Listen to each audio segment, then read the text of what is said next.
We want to deal with the wisdom literature of Ecclesiastes. The wisdom literature of Ecclesiastes. In the last time that we were together, we talked quite a bit about the Old Testament wisdom literature genre, and we talked about it in the broadest sense of the term, what was unique about that wisdom literature. And hopefully there in one of your textbooks, Kidner, you're able to get a little bit even more in detail about some of the characteristics of wisdom literature. And now what we want to do is apply that directly to the book of Ecclesiastes, what's going on in this particular book. Proverbs gives instructions on how to live a good life, a good and godly life. Job addresses the hardships of life, and Ecclesiastes addresses, in a sense, the meaning of life. And what's common in all three of those, Proverbs, Job, and Ecclesiastes, is all three of them are dealing with life. But they're dealing with life from a different perspective, from a different vantage point. So the argument of the book and the description of life in Ecclesiastes are expressed with amazing exactitude here. Amazing exactitude. Vanity of vanities, our author repeats, life is vanity. Vanity of vanities. Life is vanity. In fact, take your Bibles just for a moment. Let's go over to Ecclesiastes chapter 1. And we can see this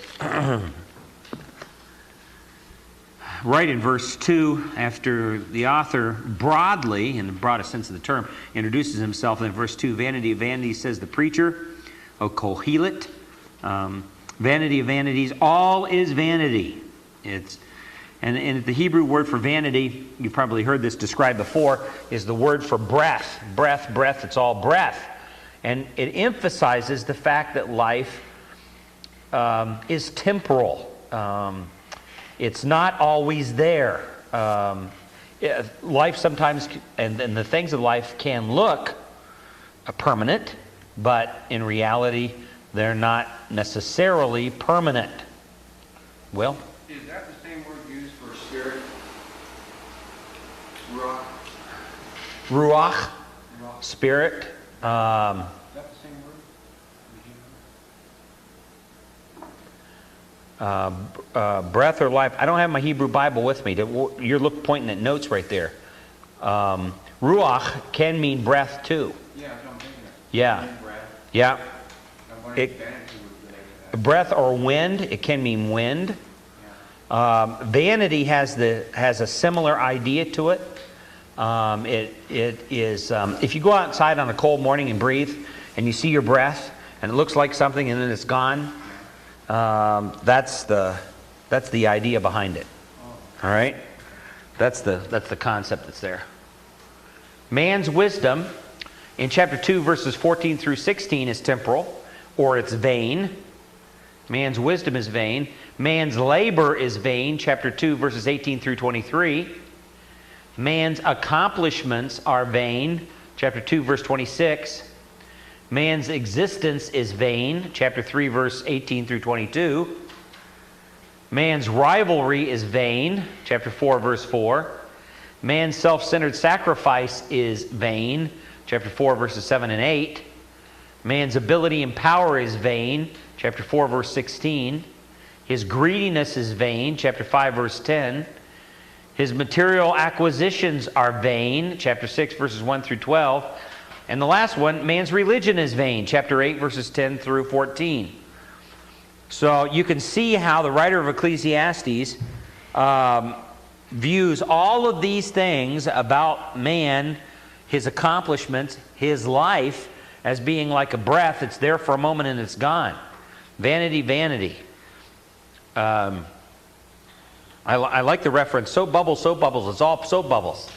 You know, when you were a kid, you know, getting those soap bubbles and blowing those soap bubbles, and they look so pretty, and they have all those different colors in them, and then it's there for a moment, and it's gone. Like that. It pops, and it's gone forever. And there's a sense in which life and the things of life are just exactly that way. Especially the man's life, what man accomplishes. Man's wisdom is vain. His labor, his accomplishments, his existence, his rivalries. There's jealousy and everything that's involved in that. his sacrifice, his self-centered sacrifice, his ability and power, his greediness, his material acquisitions, his religion. All of it is vain. It's all passing. It's soap bubbles, it's all soap bubbles. It's there for a moment. It seems like something of substance, and it actually even looks pretty, and then it's gone. Like the grass of the field, Jesus says. That's vanity in the book of Ecclesiastes. Well, there are some form criticism Bible scholars who believe the genre of Ecclesiastes cannot be identified precisely.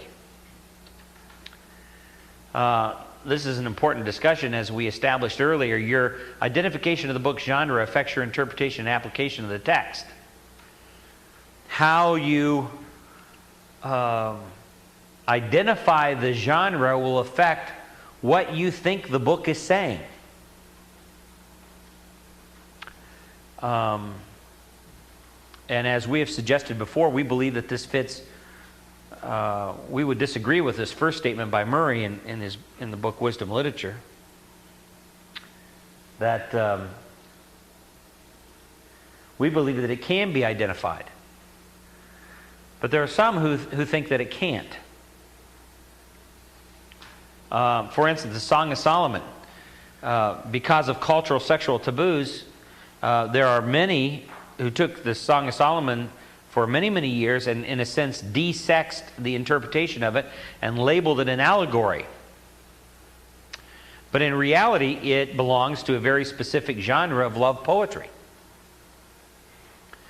And we know that because there are other examples of that, extra-biblical examples of that in the day and age in which it came out of. In Egyptian love poetry and Mesopotamian love poetry, there was a genre that existed in the world at that time called love poetry. Or what we describe as love poetry now. And we know Song of Solomon is. Back several years ago, if you would have heard a message preached from the book of the Song of Solomon, you probably would have heard something like this, that really this is an allegory that speaks of God being the husband and God's people, or Israel, being the wife, and it's talking about God's love for his people. And that's the way the Song of Solomon was taken. Yes, Bernie? I heard messages like that many years ago, and it was in non-Reformed churches as well. It wasn't just Reformed churches who did that, but that was very common. And I think a lot of it came out of not just merely a person's eschatological standing, but it also came out of the fact that several years ago you just didn't talk about sexual things, especially in a public setting. It was especially so. Couldn't we, though, at the same time, and not, like, when did they begin to actually interpret it literally? I mean, when people were just more comfortable talking about sexual things, I mean, in regards to... Well, I think that had to do something, or that helped to create a climate where you could talk about it openly that way. But for a long time, there were a lot of people who took it very literally. They just didn't say so in public.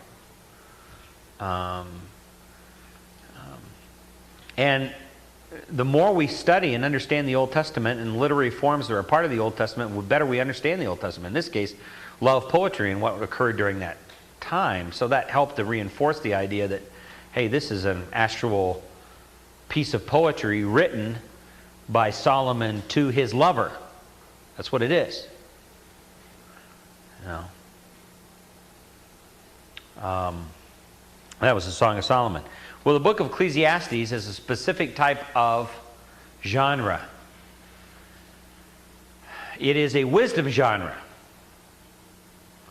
Your separation from the literary work of Ecclesiastes in terms of culture, early ancient Palestinian, Mideastern culture, and time, approximately 1000 to 930 BC, makes the identification of its genre a much more difficult process. And another difficulty arises when you realize that any literary work may contain different forms of genre. Because there are Hebraic political form, or not political, poetical forms within wisdom literature. So you've got different types of genre within books of different genre. So that makes it a little bit more difficult. And genre in this case, Longman defines genre as similarities that exist between groups of texts. Similarities that exist between groups of texts. That's genre.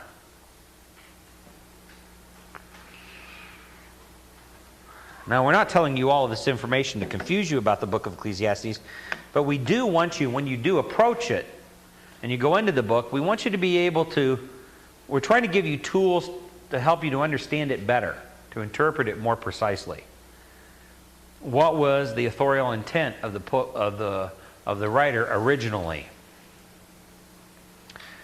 Alter makes the statement, he says, every culture, even every era, in a particular culture develops distinctives and sometimes intricate codes for telling its stories, involving everything from narrative point of view, procedures of description and characterization, the management of dialogue, to the ordering of time and the organization of plot.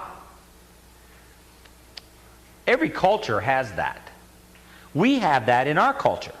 We tell things in a certain way. All right? Where other cultures don't do that. C.W. Smith and I here on campus, I think we're the only two people who are Jerry Clower fans. Any of you know Jerry Clower? Ever heard of Jerry Clower? Jerry Clower is an old Southern humorist. Right? Not a comedian. He makes a differentiation between being a comedian and a humorist. A comedian tells funny stories, but a humorist tells stories that are funny. All right? There's a difference between the two. And he is a humorist. Well, if you were to go into other cultures, you're going to be hard-pressed to find a similar kind of storytelling genre. Other cultures have storytelling, but not in the tradition of Southern storytelling in the Deep South. Right?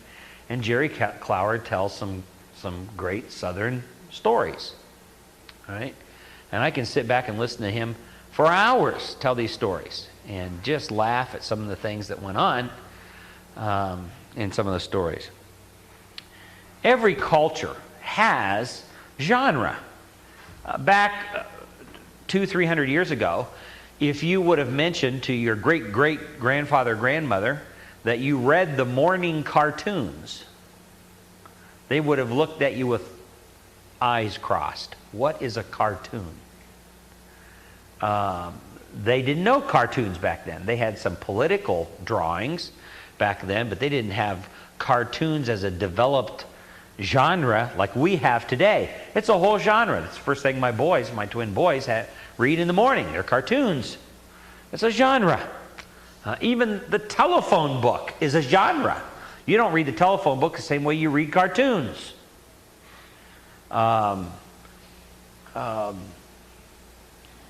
My son-in-law went through college, and one of the things he's really interested in doing is writing instruction manuals. Now, to me, that would bore me silly. But he took a whole major in college to write instruction manuals for companies. You know, on, I don't know, like if you're putting together a bookshelf, and he'd be the kind of person that writes. There's a whole set of rules and principles in writing, these instruction papers and manuals. I didn't know that. I think some people who wrote some of them didn't read the instructions themselves. But I didn't realize that there's a whole set of procedures to do that. But apparently there is if you're going to write them well. So that's a whole genre. It's a unique set of writing. And you wouldn't read that the same way that you would read some other kind of genre. So every culture has this thing that goes on. Trimper Longman considers the literary genre of Ecclesiastes to be specifically autobiographical, pattern similar to the Mesopotamian literary tradition. And I think there is a point at which here he's right. especially the first 6 chapters of the book of Ecclesiastes. It is primarily autobiographical. Here is the writer giving a personal account of what has happened in his life. Now that changes in the latter half of the book, but in the early part of the book, here's an autobiographical account. It's not strictly chronological. It is it's more or less a thematic autobiography in those early chapters of what has occurred in life. But he's right, it is an autobiographical account. His conclusions have merit, since wisdom literature draws heavily upon personal life experience, both the good and the bad. And that's one of the characteristics of wisdom literature. It's like drawing from life and experience. You see in the book of Proverbs that happening all the time. Life teaches the writer of Proverbs this and teaches the writer of Proverbs that, and it's drawing out of life, looking for insight in life from the book of Proverbs. All of that's going on. So wisdom literature is very life connected. So when we study authorship of Ecclesiastes, this conclusion takes on additional validity as well. And that's the reason why I think that wisdom literature is so helpful to the Christian counselor. Because wisdom literature is so, from the very beginning, life-connected. So you find yourself over and over again in your counseling, going back to Proverbs, going back to Ecclesiastes, going back to Job, and pulling out illustrations and quotations and helpful little insights that are in those books. Why? Because they're so directly connected to life and the practical issues of life and the affairs of life and what life is all about and what really makes life life. That's wisdom literature. It's so vitally connected to that. Accepting the fact that the whole of Ecclesiastes is a legitimate canonical book, in other words, rejecting the skepticism of form critics, then the argument of the book contains tensions that must be satisfied by your interpretive approach. Part of the tension, not par, I must have been thinking about golf when I typed that. Part of the tension is that on the one hand, the author laments life. He says that the dead are better off in chapter. Take your Bible just for a moment. Let's look at this. Here's the dark tones of the book of Ecclesiastes. Chapter 4, verses 2 and 3. Chapter 4, verses 2 and 3. He says, "So yeah, I congratulated the dead who are already dead more than the living who are still living. But better off than both of them is the one who has never existed, who has never seen the evil activity that is done under the sun." He says, I congratulate the dead, but there's even a better person yet, and that's the person who's never came into existence to begin with. Because he's never had to experience the evil that's a part of this world. Whoa, you say, whoa, how negative, how pessimistic, how morbid. What is wrong with this person? Then you go over to chapter 6, verse 3, latter part of verse 3. He says, beginning part of verse 3 says, "For the dream comes..." Oh, oops, I'm at the wrong chapter here. Hold on.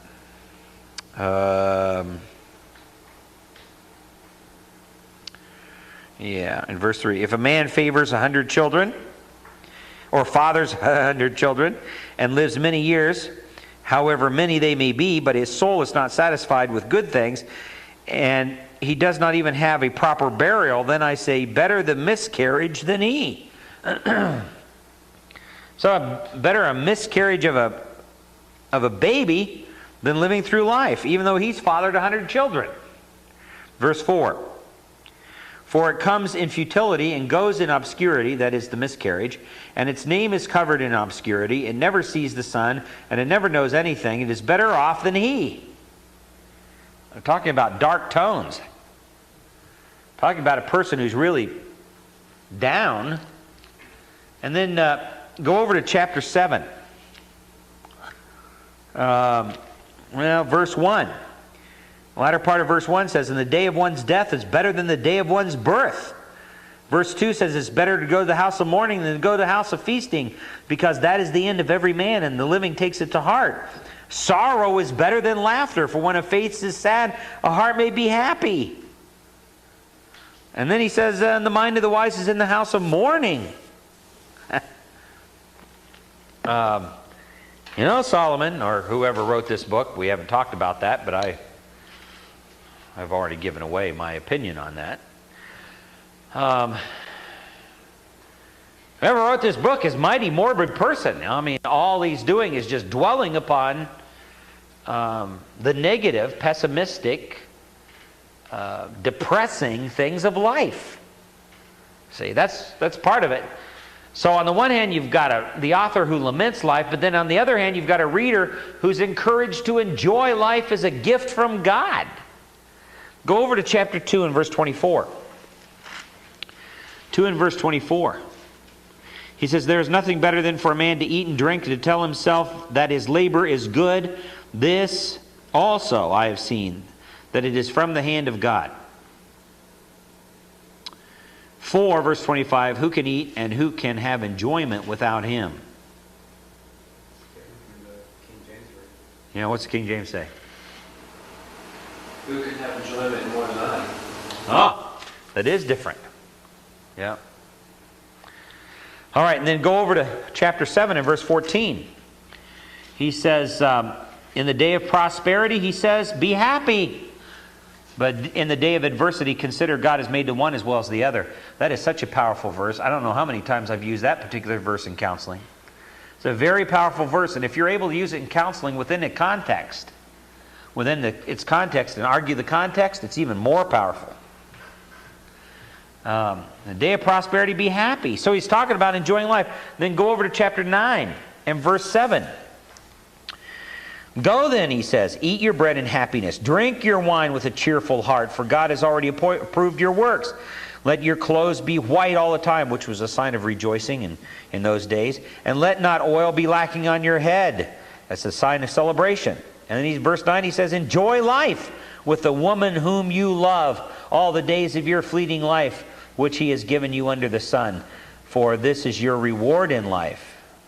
You see. I remember I went and spoke at a Valentine's banquet back a couple years ago. And I spoke on Ecclesiastes 9:9, "Will you be my Valentine?" All right.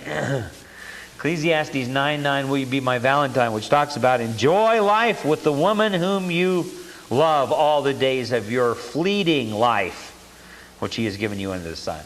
That's pretty good. And I spent the entire Valentine's banquet talking about enjoying your wife. And I'll tell you, during the whole time, there are couples all the way. This big auditorium, there are couples all the way. And as I proceeded on talking about this, the women kept setting up straighter and straighter. Yeah. The guys kept shrinking further and further. No, they did start sitting up straighter and straighter. That was a visible thing. In fact, my wife even commented on it, because she was there at the same time. But it was really funny. I said, one of the biggest problems in marriage today is the guys don't know how to really enjoy their wives. He talks about that. And what's really funny about this is that women want their husbands to enjoy them. They want that. So, that's an interesting thing. But we'll get there later. We're way, way ahead of ourselves when we're dealing with that. So, we've got this disparity. On the one hand, he's lamenting life. He praises death. He even praises the miscarriage.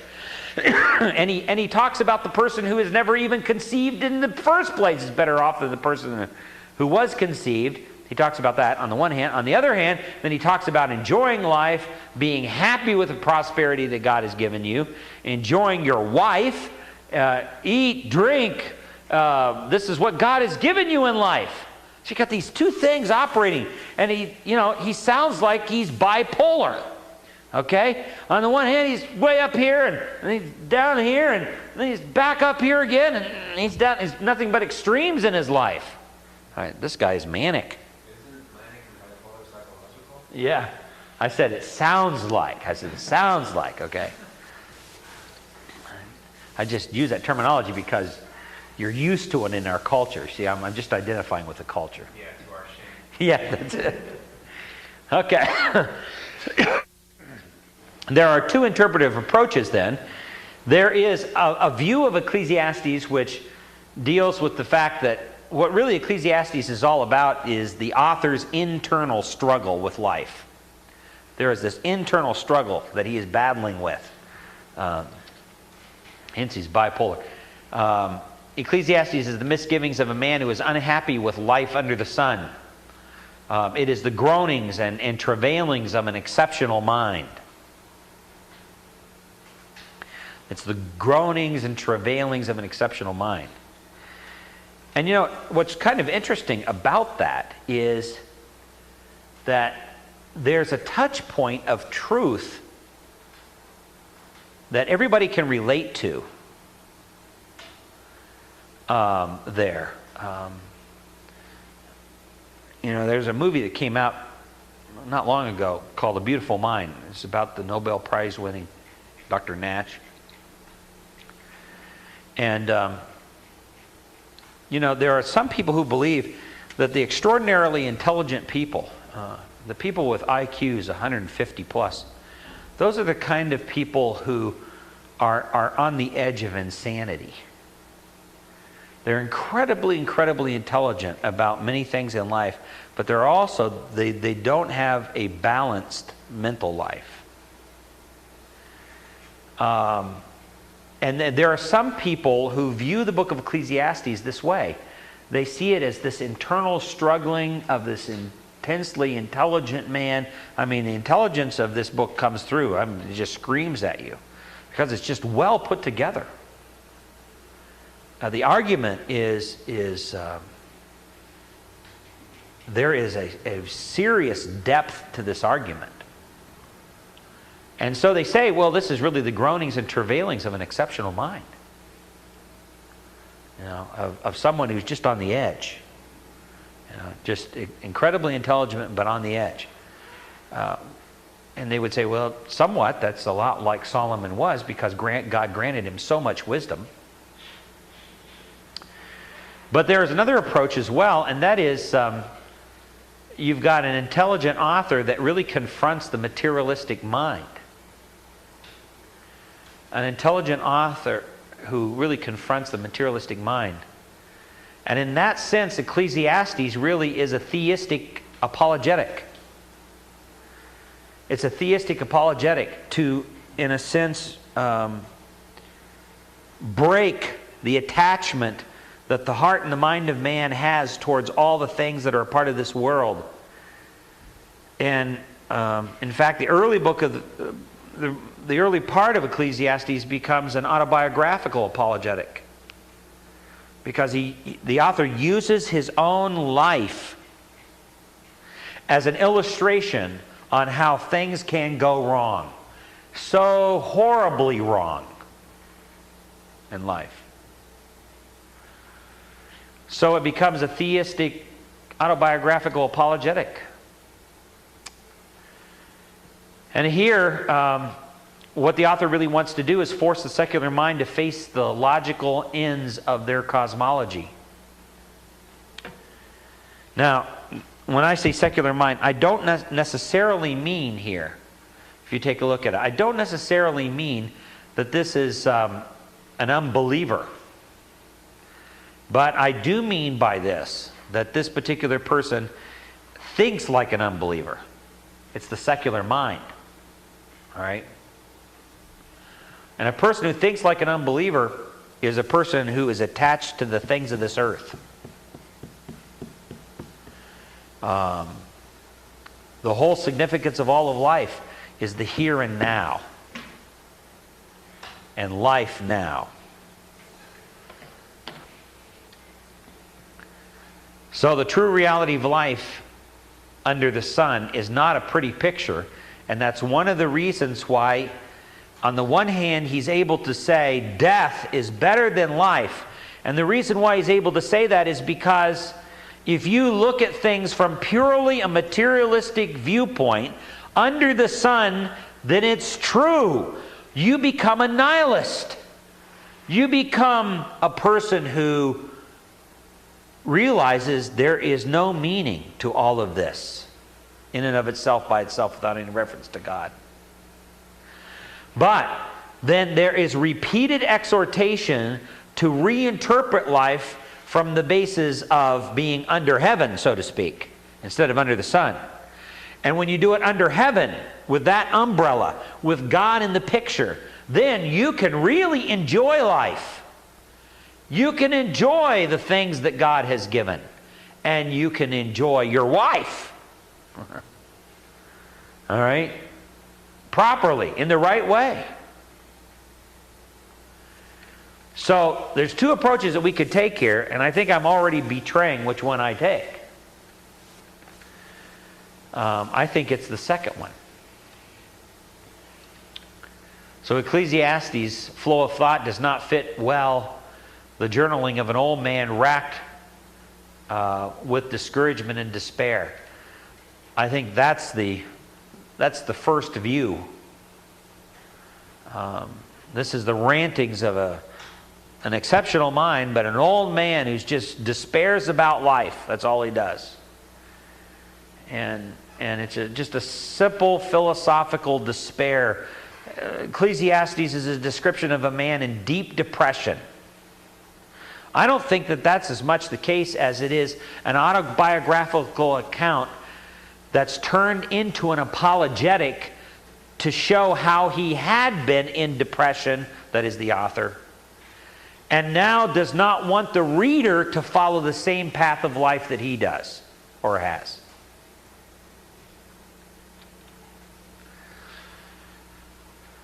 It is, however, autobiographical, meaning it draws upon the wisdom of his experienced man and seeks to warn others not to fall prey to hopeless materialism he abandoned. That's really what happened in the life of Solomon. We're going to pause it and we're going to find this out a little bit later, that I believe the book of Ecclesiastes was written right at the very end of Solomon's life. And because it was written at the end of his life, it does demonstrate that there was, at least it's adequate proof that there was some kind of repentance that went on for all of the wickedness that he introduced to Israel.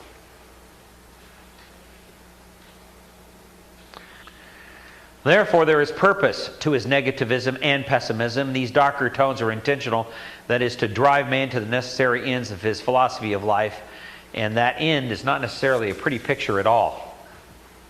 But our author does not leave man dangling over the precipice of despair. No, he drives his argument towards a sovereign God who gives the entire context of life meaning and significance. And therefore, he's able to say, listen, enjoy life. But the only way you're really going to be able to do it is from the right perspective. That's the only way you're going to really be able to enjoy life, is from the right perspective. See, now what we're talking about all the way through here are wisdom literature themes. We're talking about what is it that makes life life?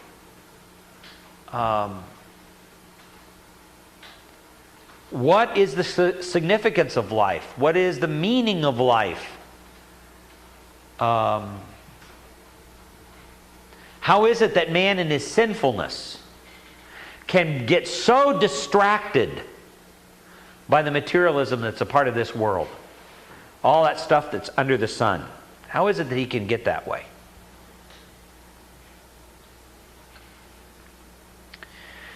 All right. So that's where we want to, that's what we want to see about the wisdom of Ecclesiastes.